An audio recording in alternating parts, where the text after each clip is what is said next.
Dunia makin aneh, baru-baru ini terjadi di Masjid Istiqlal, tepatnya pada tanggal 31 Agustus tahun 2024.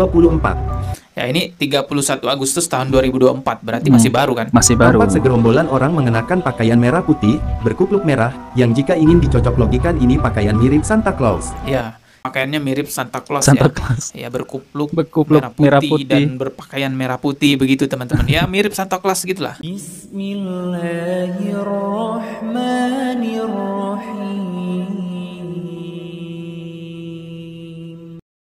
Assalamualaikum warahmatullahi wabarakatuh. Sahabat muslim yang dirahmati Allah subhanahu wa ta'ala. Berjumpa lagi dengan channel Hasika Wafa.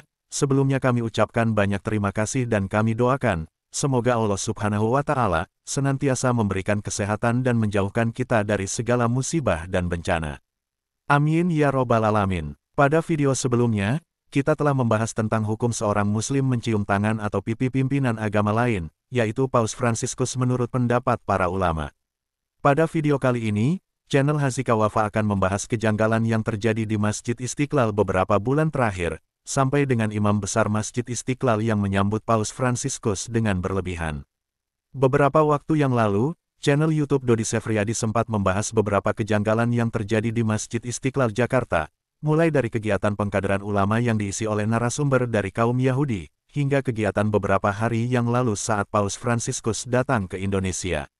Kedatangan tokoh pemuka agama lain di Indonesia disambut dengan sukacita oleh orang Muslim, bahkan sampai ada orang Muslim yang dengan bangganya ketika bisa berjabat tangan dengan Paus Fransiskus. Apakah hal tersebut tidak berlebihan? Menganggap Paus Fransiskus adalah orang suci sehingga kaum muslimin dengan bangganya saat bisa berjabat tangan dan mencium tangan orang tersebut. Bukan hanya masyarakat biasa yang melakukan hal tersebut, namun Imam Besar Masjid Istiqlal, yaitu Bapak Nasaruddin Umar juga melakukan hal yang sama kepada Paus Fransiskus. Jika tindakan mencium kening Paus Fransiskus yang dilakukan Imam Besar Masjid Istiqlal, sebagai bentuk kasih sayang atau penghormatan, tentu hal tersebut tidak dilarang dalam Islam selama tidak ada unsur penyembahan atau syirik. Hal tersebut juga mencerminkan nilai-nilai universal dalam agama Islam, yaitu menghormati dan mempererat hubungan antar umat beragama, karena suatu penghormatan tidak harus diartikan sebagai pengakuan terhadap keyakinan agama lain, tetapi lebih sebagai bentuk sikap saling menghormati sebagai sesama manusia dan pemimpin agama.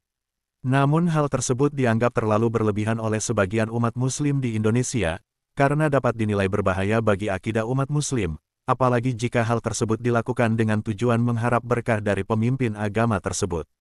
Berikut kita simak beberapa video kejanggalan yang terjadi di Masjid Istiqlal beberapa bulan terakhir, diambil dari channel YouTube Dodi Sefriadi. Beberapa bulan yang lalu sempat viral adanya acara pengkaderan ulama yang diadakan oleh Masjid Istiqlal, namun pembicaranya atau narasumbernya seorang Zionis Yahudi, penjajah umat Islam. Ini apa-apaan? Ini luar biasa sekali ya. Jadi sekarang ini kalau kita lihat begitu banyak dengan topeng Islam moderat, ulama moderat, berpandangan moderat, ternyata mereka hanya untuk sebagai salah satu topeng begitu untuk melancarkan berbagai propaganda begitu dari Zionis Israel. Dan dia memberikan pelajaran itu tentang pengadilan begitu Mas Yesus, pengadilan ulama Islam. Ini dan tentu saja yang dibicarakan pengadilan ulama Islam. Iya, betul Mas Ersu, pendidikan kader ulama. Ini singkatan dari pendidikan kader ulama Masjid Istiqlal. Luar biasa, yang memfasilitasi pendidikan kader ulama dari Masjid Istiqlal. Yang mengundang tokoh Yahudi. Sekarang ada lagi yang viral mengenai Masjid Istiqlal. Orang-orang menyebut Masjid Istiqlal ini lama-lama kok seperti gereja. Coba kita lihat ya video yang viral di sosial media. Dunia makin aneh, baru-baru ini terjadi di Masjid Istiqlal, tepatnya pada tanggal 31 Agustus tahun 2024. Ya, ini 31 Agustus tahun 2024, berarti masih baru kan? Masih baru. Tampak segerombolan orang mengenakan pakaian merah putih, berkupluk merah, yang jika ingin dicocok logikan ini pakaian mirip Santa Claus. Ya, pakaiannya mirip Santa Claus Santa ya. Claus. Ya, berkupluk merah putih dan berpakaian merah putih begitu teman-teman. Ya, mirip Santa Claus gitulah. Iya. Viral jamaah berpeci merah putih nyanyi lagu kebangsaan di Masjid Istiqlal. Wakil Kepala Bidang Penyelenggara Peribadatan Masjid Istiqlal Abu Hurairah Abdul Salam, Ustadz Abu Hurairah menanggapi viralnya jamaah yang menyanyikan lagu kebangsaan di Masjid Istiqlal pada tanggal 31 Agustus tahun 2024 lalu. Jamaah yang menyanyikan lagu Indonesia Raya itu dipimpin langsung oleh Syekh Muhammad Abdul Gaus Saifullah Maslul alias Aba Aos.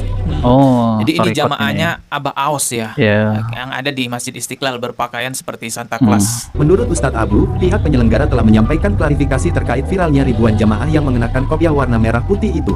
Ini udah ada klarifikasi dari mereka Pak, ujar Ustadz Abu. Ustadz Abu lalu memberikan surat klarifikasi resmi dari pihak panitia. Sebagai panitia kegiatan zikir nasional, doa bersama dan pengajian anti gempa manakib Syekh Abdul Qosir Al-Jailani OS.